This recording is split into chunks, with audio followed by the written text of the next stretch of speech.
National खबर, सब पर नजर।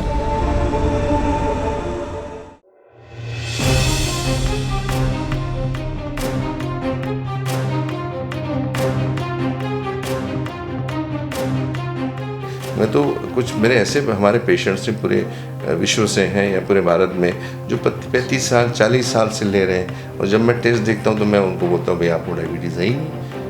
तो 90% लोग भारत के अपूर्ण रिपोर्ट्स के कारण डायबिटीज़ न होते हुए भी वो इंसुलिन और टैबलेट्स ले रहे हैं और अपने आप को ख़राब कर रहे हैं, इसलिए इसको निजात नहीं मिल पा रही है। डायबिटीज़ अगले आने वाले 50 साल में भारत में एक इतिहास हो जाएगा।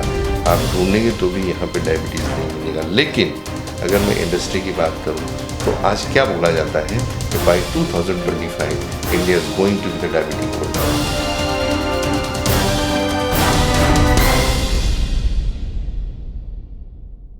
नमस्कार दर्शकों, स्वागत है आपका नेशनल खबर के हेल्थ प्रोग्राम में। मैं हूं आपके साथ मीनाक्षी चौहान।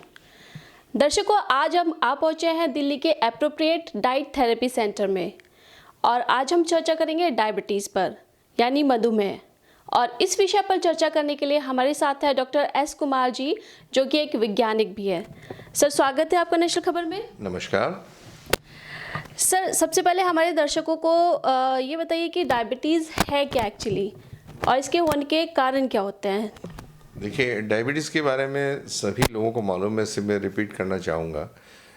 जो भी हम लोग खाना खाते हैं उसकी शर्करा बनती है, और शर्करा की एक मात्रा निर्धारित की है मेडिकल फील्ड ने कि खाने के पहले हमारे ब्लड के अंदर जो 100 मिलीग्राम पर 100 ml होना चाहिए, और खाना खाने के बाद 140 मिलीग्राम पर 100 ml होना चाहिए।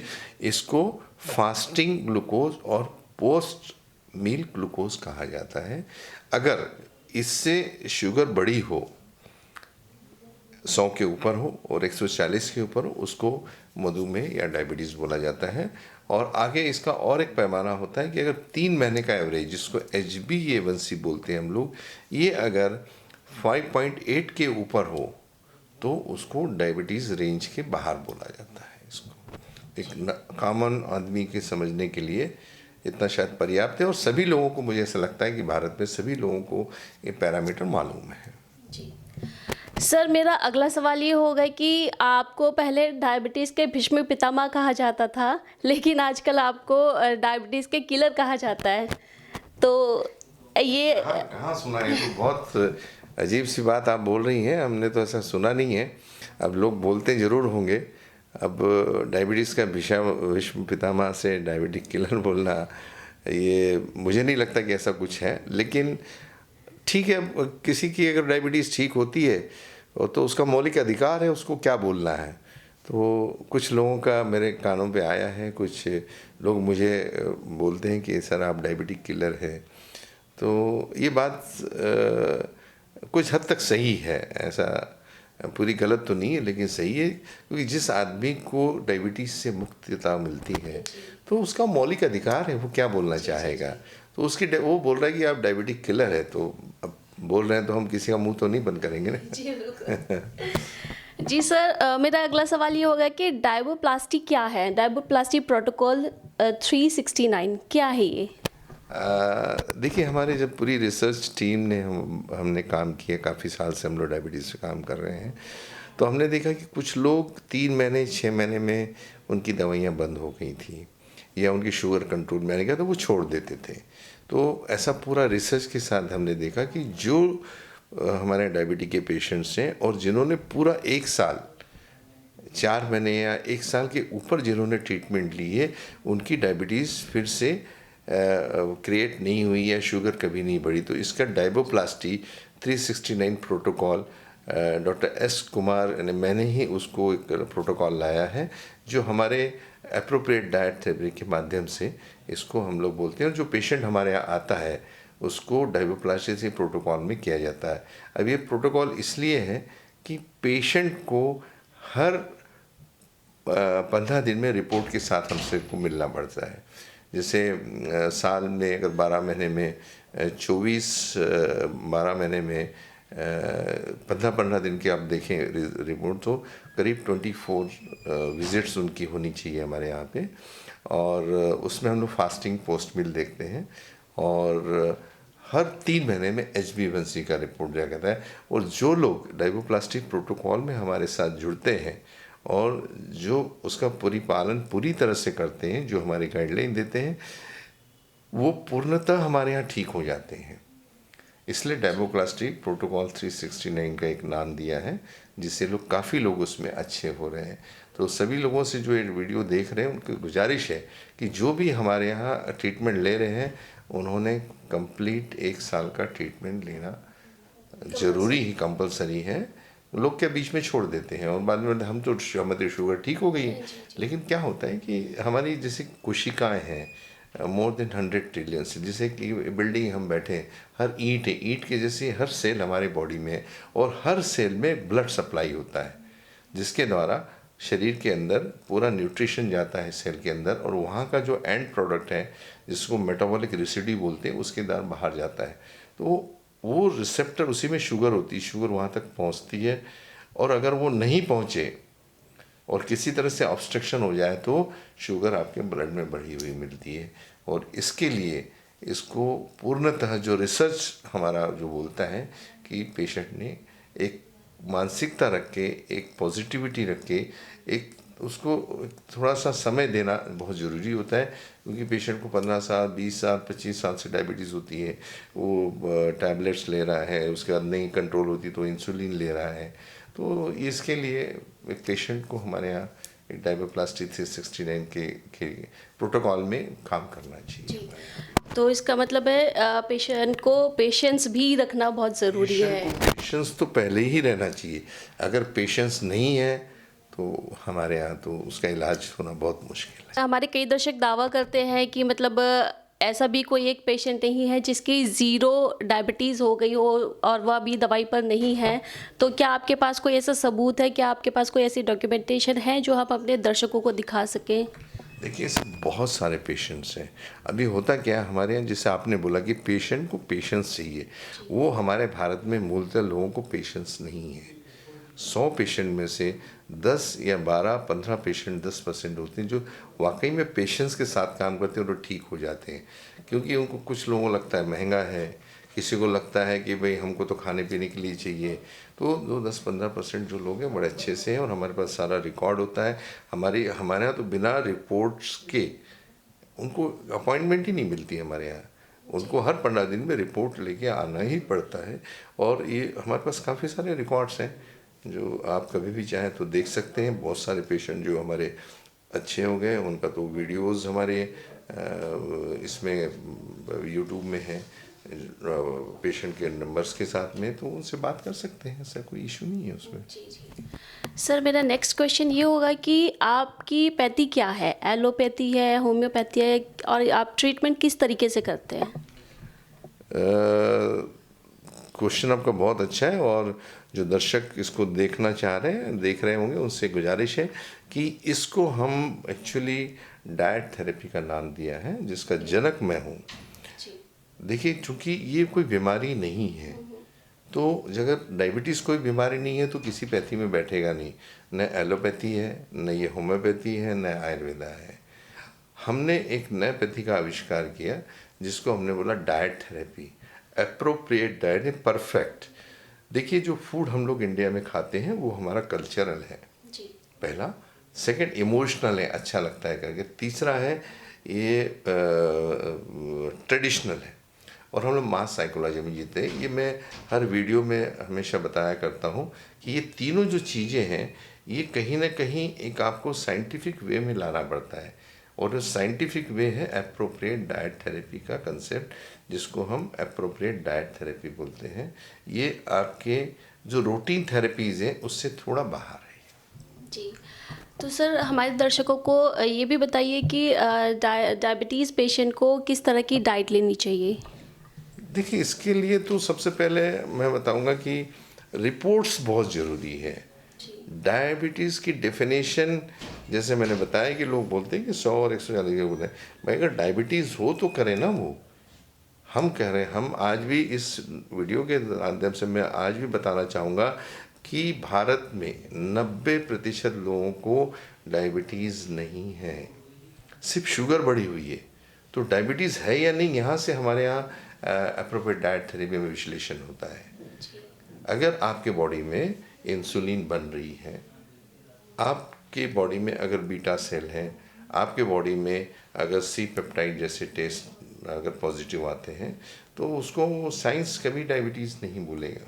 मेडिकल साइंस ज़रूर बात करता है कि आपको डायबिटीज़ होगी। तो वो जो थेरेपीज़ है वो सिम्टम्स पे काम कर रही है, सिम्टम्स है ना। अगर आपको ठंडी लग रही है तो आप ऐसी बंद कर देंगे, ये सिम्टम की बात हो गई। लेकिन वो ठंडी क्यों आ रही है? अब मैं आपसे एक सवाल पूछूंगा, एक छोटा सा, कि आपके घर में कुआं है, वो कुआं पानी से भरा है, तो आप बाहर से पानी मंगाएंगे क्या टैंकर से? नहीं, बिल्कुल नहीं मंगाए। तो ऐसा ही हम देखते हैं कि आपके बॉडी में इंसुलिन है क्या, आपके बॉडी में सी पेप्टाइड है क्या। अगर ये सारी चीज़ें अगर हमारे शरीर के अंदर पाई जाती है तो साइंस के हिसाब से उसको डायबिटीज़ कहने का अधिकार मुझे लगता है कि साइंस को नहीं है। मेडिकल साइंस ज़रूर बोलता है। तो हम लोग जो काम कर रहे हैं वो उसके बेसिक कॉज के ऊपर काम कर रहे हैं कि बॉडी की जो सिस्टम है उसको हम लोग काम करें। इसका एक उदाहरण मैं और आपको देना चाहूँगा कि देखिए, कोई प्लांट है तो हम लोग फव्वारे से पानी डालते हैं, हमको लगता हमने पानी दे दिया, लेकिन क्या जड़ में वाकई में पानी गया है? वो तो आप ऊपर से डालेंगे तो थोड़ा सा पत्ते आपके हरे हरे हो जाएंगे, उसकी धूल निकल जाएगी, लेकिन उसको फूड नहीं मिला। जब तक जड़ में पानी नहीं डालेंगे तब तक जड़ आपका फल आएगा नहीं। तो डायबिटीज़ की जड़ तक जाना बहुत ज़रूरी है। और जैसे मैंने कह रहा हूँ कि हम लोग रूट कॉज में काम कर रहे हैं, उसके रूट को ठीक कर रहे हैं। किसी ज़माने में अगर भारत में देखा जाए तो टाइफाइड ठीक नहीं हुआ करता था, अगर आपको मालूम, मलेरिया ठीक नहीं हुआ करता था, टीबी ठीक नहीं है। लेकिन आज वो इतिहास हो गया है, एक पर्टिकुलर प्रोटोकॉल में 8 दिन, 15 दिन, 21 दिन, 6 महीने में ये पूरा जड़ से ख़त्म होता है। तो ऐसा ही डायबिटीज़ अगले आने वाले 50 साल में भारत में एक इतिहास हो जाएगा। आप ढूंढेंगे तो भी यहाँ पे डायबिटीज़ नहीं मिलेगा। लेकिन अगर मैं इंडस्ट्री की बात करूँ तो आज क्या बोला जाता है कि by 2025 India is going to be the diabetic world of India. पूरे विश्व की राजधानी भारत में होने वाली है डायबिटीज़ की। अब मुझे बताइए कि इतने सारे पेटेंट हैं आपके, इतनी सारी दवाइयाँ आ रही हैं आपकी, आपका इंसुलिन भी है, इंडस्ट्री ग्रो कर रही है। हर साल 1 लाख से ज़्यादा डॉक्टर्स आते हैं, डायबिटोलॉजिस्ट हैं, एमडी सब पढ़ रहे हैं, सब बात कर रहे हैं। उसके बाद में आप हमारे जो बी फॉर्म है, एम फॉर्म है, इतना रिसर्च हो रहा है, तो हमको तो डायबिटीज़ कम होना चाहिए, फिर क्यों बढ़ रही है? इसका मतलब कहीं ना कहीं हमारा जो फोकस है वो सेंटर पॉइंट को छोड़ के कहीं आजू बाजू में घूम रहा है, और इसलिए ये कभी ठीक नहीं हो पा रही है। लेकिन मैं पूरे दावे के साथ बोल रहा हूँ कि अगले 50 सालों में अगर जो मैंने थ्योरी लाई है साइंस के हिसाब से, बहुत डॉक्टर्स अभी जुड़ रहे हैं हमारे साथ में, एक अच्छा पैनल हम लोग बना रहे हैं। तो हमको तो सच के साथ जीना है। सच क्या है? तो वो तो रिपोर्ट्स बताएंगे, पैथोलॉजिकल रिपोर्ट्स बताते हैं। पैथोलॉजिकल रिपोर्ट्स वही बना के लेके आते हैं, हम तो बनाते नहीं हैं कि पहले क्या था, अभी क्या है और 1 साल के अंदर क्या होने वाला है। तो बेसिकली साइंस के हिसाब से ये डायबिटीज़ पूरी जड़ से ख़त्म हो जाएगी अगर कुछ लोगों ने इसके बारे में अगर सीरियसली सोचा तो। हमारे दर्शकों को एक बात और बताइए कि आमतौर पे क्या होता है कि किसी को कोई प्रॉब्लम होती है तो वो डॉक्टर के पास जाता है, डॉक्टर टेस्ट लिख देते हैं, वो टेस्ट करा लेते हैं। लेकिन एक आम आदमी को भी तो पता होना चाहिए कि वो किस तरीके का टेस्ट करा रहे हैं, किस चीज़ के लिए टेस्ट करा रहे हैं। तो डायबिटीज़ के लिए क्या क्या टेस्ट कराने चाहिए? देखिए, आम तरह से जो आज जो प्रचलित टेस्ट हैं वो हैं खाना खाने के पहले की शुगर, खाना खाने जिसको फास्टिंग शुगर बोलते हैं, खाना खाने के बाद की शुगर जिसको पोस्ट मील बोलते हैं, और कई स्थानों में भारत में HbA1c भी कराया जाता है, हर जगह नहीं कराया जाता है। ये टेस्ट सब कॉमन है। आप भारत के किसी भी कोने में किसी भी डॉक्टर से या किसी पूछिए तो ये 30 के अलावा चौथी टेस्ट भारत में नहीं करा रहे हैं। तो हमारे साइंस के हिसाब से अब मुझे ये कहना है कि ये टेस्ट पूरे नहीं हैं। गलत नहीं है, सही है, लेकिन अपूर्ण है।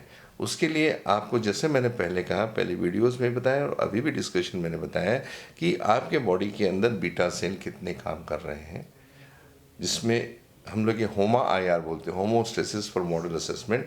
इस टेस्ट में आपके शरीर में कितने बीटा सेल काम कर रहे हैं, उसका परसेंटेज क्या है, ये दिखता है। उसके अंदर उसकी सेंसिटिविटी कितनी है वो पता लगती है, और इंसुलिन रेजिस्टेंस कितना है ये पता लगता है।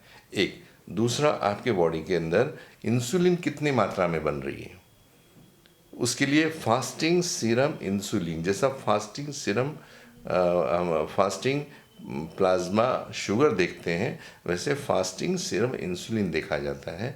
और फास्टिंग सीरम के बाद में एक C पेप्टाइड का टेस्ट होता है। तो C पेप्टाइड जो है ये मात्रा निर्धारित करता है कि आपको डायबिटीज़ है या नहीं।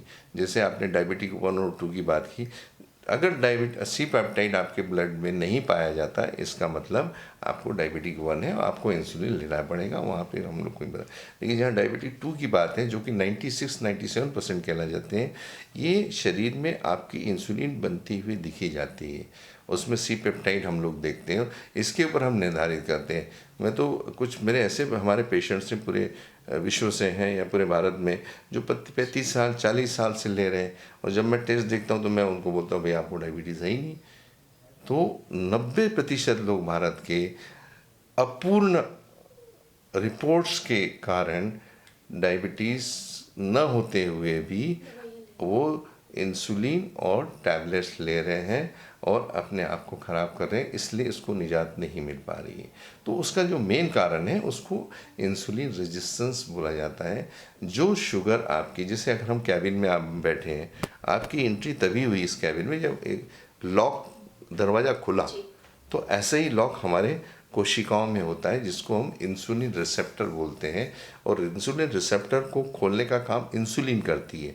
लेकिन अगर एक्सेस इंसुलिन होगी तो बीइंग ए प्रोटीन मॉलिक्यूल, इसको इंसुलिन रेजिस्टेंस बोला जाता है, जिससे कारण वो लॉक खुलता नहीं है और शुगर अंदर आती नहीं है।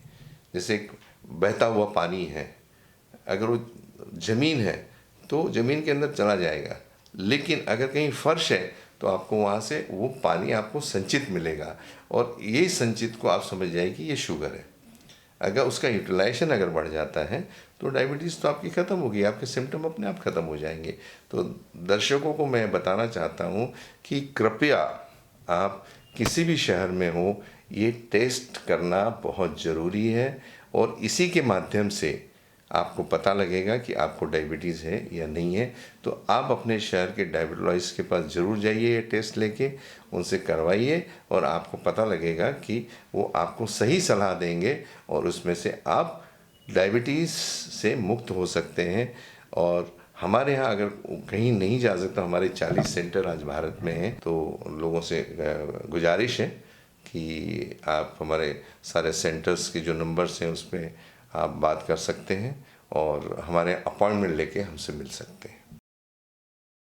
तो हम उम्मीद करते हैं हमारे बहुत सारे दर्शकों को उनके सवालों के जवाब ज़रूर मिल गए होंगे। तो दर्शकों, आपके कुछ भी सवाल या सुझाव है तो हमें कमेंट बॉक्स में ज़रूर लिख दीजिए। देखते रहिए नेशनल खबर। नमस्कार।